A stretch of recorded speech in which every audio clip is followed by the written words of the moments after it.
किलवा के पतवा के जो हेलन आदित्य देव पूजन बेरिया।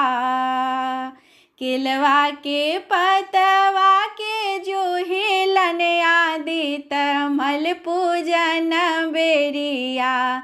आगे माई तिरिया पसारी हैं खीर पूजन बेरिया।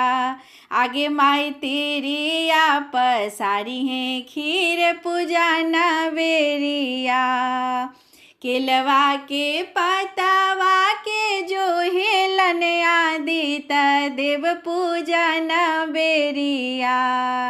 किलवा के पतवा के जो हेलन आदित्य मल पूजन बेरिया। आगे माई तिरिया पसारी खीर पूजन